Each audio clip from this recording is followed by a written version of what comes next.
In the world, there are changes every day. People, material, objects, time, and the atmosphere all undergo change. Sometimes the weather is abnormal and it rains out of season. Such changes happen due to spatial conditions. For instance, the pressure built up from magma collecting under, underground results in a volcanic eruption. Too much water in the ocean causes tidal waves and disasters. Floods, abnormal changes in the climate and the seasons are omens of future events. Mental illness is a form of abnormality in people when the climate is mentally ill. That's not a good sign. In this time when disease and calamities and occurring everywhere, we must apply ourselves diligently to cultivation in order to transform violence and disasters into peace and auspiciousness. auspiciousness. If we fail to cultivate seriously, we tend to become psychologically unbalanced when the climate is abnormal, and then there will be problems. Therefore, during a period of great change, Buddhists should be especially diligent in their cultivation, reciting the Buddha's name more, or reciting more mantras or sutras. We should do as many good deeds as possible, for great virtue can dispel offenses. In this time when things are not the way they usually are, we must adjust to conditions but not change. Not change yet adjust to conditions.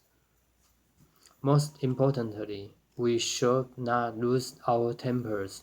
As soon as our tempers flare, a change has occurred.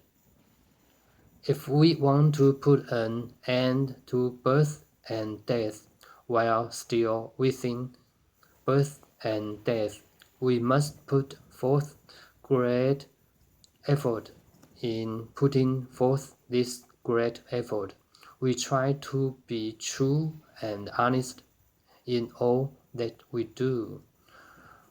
When we encounter unreasonable and frustrating situations, we should remain calm and not get angry. This is to nurture the earth of our mind and nourish the heaven of our nature. If we can be like this, we can make up for the deficiencies of heaven and earth. That is to be a true cultivator, a student of Buddhism, and a seeker of Dharma. We must investigate deeply and understand without becoming attached to anything. With no attachments, we are liberty. If we still have attachments, we have not attained liberation and self-mastery. Seeing through it means understanding and letting go of it, means being liberated. Only when you are liberated can you truly be master of yourself. If you aren't liberated, you cannot be master. If you aren't the master, someone else is, with someone else as the master. Your thoughts fly about widely. That means the noise guest has seized the place of the host, and the host is no longer in charge. Pay attention to this. If the host is not in charge, everything is out of order. Letting go of it means being liberated, graduating from the study of precepts, and graduating from the school of rules. Afflictions and ignorance. When you graduate and receive your diploma, you are liberated. Only when you are liberated can you be master of yourself. If you are not your own master, then others are your master. The thieves can come and plunder all the treasures in your home. Those others include ignorance, false thoughts, afflictions, heavenly demons, unbelievers, ghosts, goblins, and so forth. If you don't guard your house, it will be invaded and taken over by others. Therefore, you must be attentive and careful. You must be master of yourself, but first of all, you must see through it all and truly understand. I vow to dispel the three hindrances and all afflictions. I vow to attain wisdom and true understanding. I vow to eradicate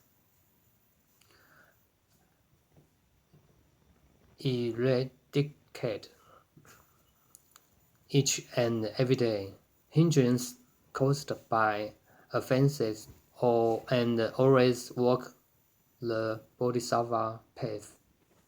In life after life, let it be your own master. To explain it at a deeper level, not being master of yourself means that the Buddha nature is not manifest. Instead, the demon king sits in the whole of your mind, and the six thieves have taken over. Even if you want to return, you cannot. From morning to night, you fantasize about breaking the five precepts. Although you don't actually do it, you think about breaking precepts and all the time. If that's not being stupid, what is it? That's a case of not being the master yourself, because the thieves have taken over. Only when you are the master can you be in control. If you are not the master, you are not in control, and you follow along and get confused by states of mind. If you don't follow along, you won't be confused by mental states. Cultivation is nothing more than applying effort in our own bodies and minds, in our natures and lives until we understand everything. Then we won't do such muddled things. What we know and what we do with will be in total agreement. A talk given on September 16, 1982. 阿弥陀佛。